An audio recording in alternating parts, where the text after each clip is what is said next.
Online gaming app पर सरकार ने लगाया बैन। और अगर किसी ने करी ऑनलाइन पेड प्रमोशन तो क्या क्या देना पड़ेगा उसे हट जाना और कितने साल की हो सकती है सज़ा, चाहे वो कोई बॉलीवुड का सेलिब्रिटी हो या यूट्यूबर हो। आइए जानते हैं। ऑनलाइन गेमिंग बिल 2025 लोकसभा और राज्यसभा से पास हो गया। इसका उद्देश्य ई स्पोर्ट्स को बढ़ावा देना और रियल मनी गेमिंग पर रोक लगाना। रियल मनी आधारित ऑनलाइन गेमिंग की पेशकश करने पर 3 साल की कैद या 1 करोड़ रुपए तक का जुर्माना लगेगा। इसके साथ ही सरकार ई स्पोर्ट को बढ़ावा देना चाहती है। ऑनलाइन गेमिंग बिल 2025 लोकसभा के और राज्यसभा के सदस्यों ने पास कर दिया है। इस बिल का मकसद देश में ई स्पोर्ट को प्रोत्साहन देना है, रियल मनी गेमिंग और ऑनलाइन बैटिंग पर कंप्लीट बैन लगाना है। लेकिन पिछले कई सालों से रियल मनी आधारित ऑनलाइन गेमिंग ऐप्स पर रोक लगाने की चर्चा चल रही थी। कुछ राज्यों ने तो इसे लेकर कानून भी बनाए हैं। बिहार वोटर लिस्ट में संशोधन मामले में विपक्ष के हंगामे के बीच ऑनलाइन गेमिंग बिल 2025 और नियम वाली बिना बहस के संसद के दोनों सदनों से पास हो गया। दोनों सदनों से पास हुए इस बिल में रियल मनी आधारित ऑनलाइन गेमिंग की पेशकश कर 3 साल तक की कैद या 1 करोड़ रुपए तक का जुर्माना लग सकता है। इसके साथ ही इस बिल में इस तरह के गेमिंग प्लेटफॉर्म के विज्ञापन भी लगाने के साथ बैंक और दूसरे वित्तीय संस्थानों को इस तरह के प्लेटफॉर्म के मनी ट्रांजैक्शन को रोकने का प्रावधान किया गया है।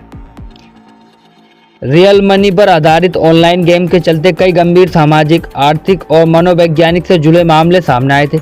इसके साथ ही कुछ मामलों में तो आत्महत्या, चोरी, कर्ज के बोझ और अवैध सोर्स से लोगों के पैसे जुटाने जैसी घटनाएं भी सामने आई थी। केंद्रीय मंत्री अश्विनी वैष्णव ने बताया कि ऑनलाइन मनी गेमिंग के जाल में फंसकर कई लोग अपनी जिंदगी भर की जमा पूंजी से हाथ धो बैठते हैं। सरकार इस तरह के जोखिम को कम करने के लिए यह बिल लेकर आई है।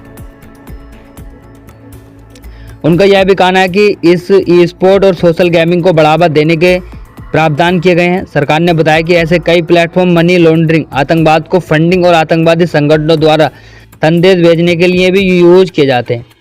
वेंचर के कैपिटल फर्म लूमिकोई का कहना है कि भारत का गेमिंग बाजार 2029 तक $3.6 बिलियन का हो जाएगा। इस बिल से ड्रीम 11, माई 11 सर्कल, हाउस जेट जैसे रियल मनी गेमिंग ऐप को झटका लग सकता है।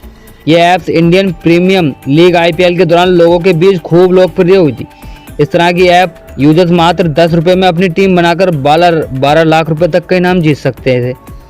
इन ऐप्स के साथ साथ एजेंसी 11, फैंटेसी, बिंजो गेम्स और माई 11 सर्किल, रम्मी सर्कल की पेरेंट कंपनी रम्मी और पोकर जैसे रियल मनी गेम की पेरेंट कंपनी जंगली गेम्स, पोकरबाजी और गेम्स क्राफ्ट जैसे प्लेटफॉर्म प्रभावित होंगे।